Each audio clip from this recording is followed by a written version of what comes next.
Radio city podcast. Aamir Khusro साहब ने लिखा था, बरस बरस वो देश में आवे, मुंह से मुंह लगा रस पे आवे, वाह खातिर में खर्चे दाम, ऐसा की साजन ना सखी आम। एक जरूरी सूचना, बड़ी मुश्किल से डाइट पर गए हुए लोग इसे ना सुने। ये सुनने के बाद बहुत तेज भूख लग सकती है। ये है सिटी का फूड कास्ट। सिटी का फूड कास्ट। भाई, इंडिया वालों को गर्मी के मौसम में धूप, पसीना और गर्मी चाहे जितना सताए, उतना ही मजा दशहरी, अल्फांजो, केसर और लंगड़ा आम खाने में आए।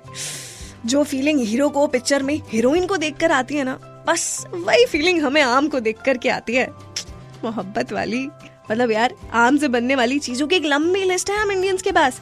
लस्सी, चटनी, अचार, कड़ी, आमरस, खीर, श्रीखंड, आइसक्रीम, शेक, बस इससे ज्यादा नाम लिए ना तो मैं कंट्रोल नहीं कर पाऊंगी। और अभी तो पूरा पॉडकास्ट बाकी है। रेडियो सिटी पर आप सुन रहे हैं सिटी का फूड कास्ट और मैं हूं आपकी फूडी दोस्त आरजे तामिनी। वेल, सब कुछ है आम के पास, रस, रंग, स्वाद, खुशबू, इसलिए तो ये आम होते हुए भी बहुत खास है। ये आम जो है ना, ये सदियों से, एक्चुअली युगों से हम सबके बीच रहा है। मिडिल एज के ट्रैवलर्स ने इसका जिक्र किया है, राज्यों और बादशाहों के किस्सों का हिस्सा है और हिंदी उर्दू साहित्य में भी है।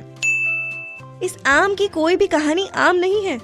जैसे कि एक कहानी कहती है कि जमीन के राजा को सूर्यपुत्री सूर्याबाई से प्रेम हो गया था, लेकिन एक जादूगरनी जो इस बात से बहुत जेलस थी, उसने चालाकी से सूर्याबाई को कुएं में धकेल दिया।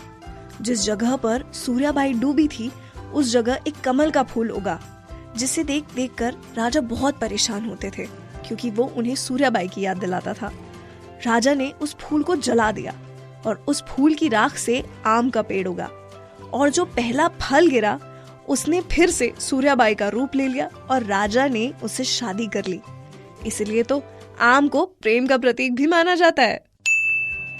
भाई, आम की दीवानगी सिर्फ लोगों में ही नहीं, हर दौर के लेखकों में भी बहुत थी। गालिब साहब से लेकर गुलजार जी तक सब ने आम पर कुछ ना कुछ लिखा है। लोकप्रिय शायर मुन्नवर राणा जी लिखते हैं, इंसान के हाथों की बनाई नहीं खाते, हम आम के मौसम में मिठाई नहीं खाते। भाई वाह। आम की कई वैरायटीज है, दशहरी, केसरी, बादामी, अल्फांजो, लंगड़ा।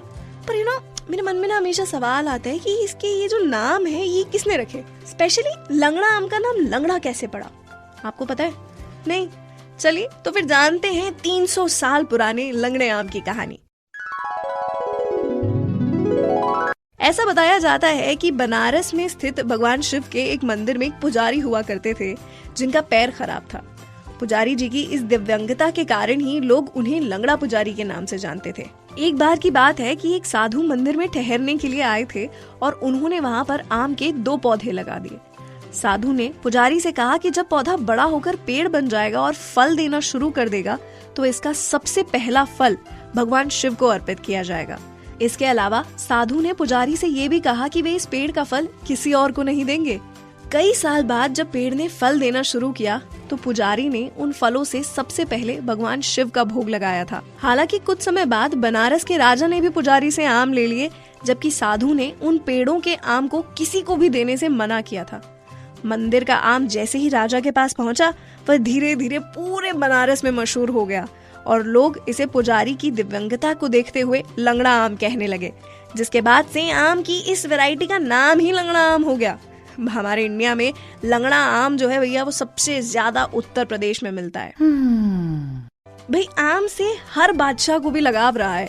मुगल राजा अकबर को तो आम से इतनी मोहब्बत थी कि उन्होंने बिहार के दरभंगा में लक्खी बाग के अंदर 15वीं सेंचुरी में 1 लाख आम के पेड़ लगा दिए थे। और आम सिर्फ इंडिया का ही नहीं, बल्कि पाकिस्तान और फिलीपींस का भी नेशनल फ्रूट है। और आम का पेड़ बांग्लादेश का नेशनल ट्री। ये जो आम है और इसका जो नाम है मैंगो, इसकी भी अपनी एक अलग ही जर्नी रही है। सबसे पहले आम को नाम मिला संस्कृत से आम्रफलम, फिर इसका हिंदी ट्रांसलेशन हुआ आम फल। अब फल को तमिल में कहते हैं काय, तो नाम पड़ा आम काय। फिर प्रोनाउंसिएशन डिफरेंसेस की वजह से इट बिकेम माम काय। फिर मलयालम्स ने इसे चेंज करके इसका नाम रख दिया मांगा, और फिर जब पोर्चुगीज आए तो उन्होंने आम को इंट्रोड्यूस किया as mango, the king of fruits. भाई आम सिर्फ हमारे स्वाद का ही नहीं बल्कि कल्चर का भी बहुत बड़ा हिस्सा है। इसलिए तो अहमदाबाद, लखनऊ, इलाहाबाद, दिल्ली और गोवा में मैंगो फेस्टिवल बड़े धूमधाम से सेलिब्रेट किया जाता है। और आपको तो पता ही है, हम इंडियंस के 2 ही फेवरेट काम है, एक एग्जैजरेट करना और दूसरा एक्सपेरिमेंट करना। इसलिए तो कई मैंगो कल्टीवेटर्स ने आम के साथ कई एक्सपेरिमेंट किए। हाँ जी, हाजी कलीमुल्ला जी ने कोलकाता के हुस्ने आरा और लखनऊ के दशहरी को मिला करके आम की एक नई वैरायटी तैयार की, जिसको उन्होंने नाम दिया मोदी मैंगो। आपने कभी ट्राई किया है? बाकी अगर आपको गर्मियों के अलावा भी आम का आनंद लेना हो तो इंडिया में कई जगह 12 आम मिलते हैं, जो कि 12 महीने आपके आम की क्रेविंग को सैटिस्फाई कर सकते हैं। अब जैसे आम को फलों का राजा कहा जाता है, वैसे ही इंडिया को कहा जाता है mango capital of the world, क्योंकि India is the largest producer of mango. हर साल 20 मिलियन आम उगाते हैं हम हिंदुस्तानी। लेकिन आपको पता है, लार्जेस्ट प्रोड्यूसर होने के बावजूद भी इंटरनेशनल ट्रेड में सिर्फ 1% ही कंट्रीब्यूशन है हमारा। क्यों? क्योंकि आधे से ज्यादा आम तो हम इंडियंस खुद ही खा जाते हैं।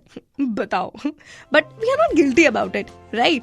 तो जाइए आप भी अपने आम के गिल्टी प्लेजर्स को सैटिस्फाई कीजिए। बस डिसाइड कर लेना कि मैंगो शेक पीना है या फिर मैंगो आइसक्रीम खानी है। Enjoy your mango gasms. I will see you in the next episode of city का फूडकास्ट। तब तक जैसा कि अकबर इलाहाबादी साहब ने कहा था, नाम न कोई यार को पैगाम भेजिए, इस फसल में जो भेजिए बस आम भेजिए। कीप काम, ईट आम and keep munching. Radio City Podcast.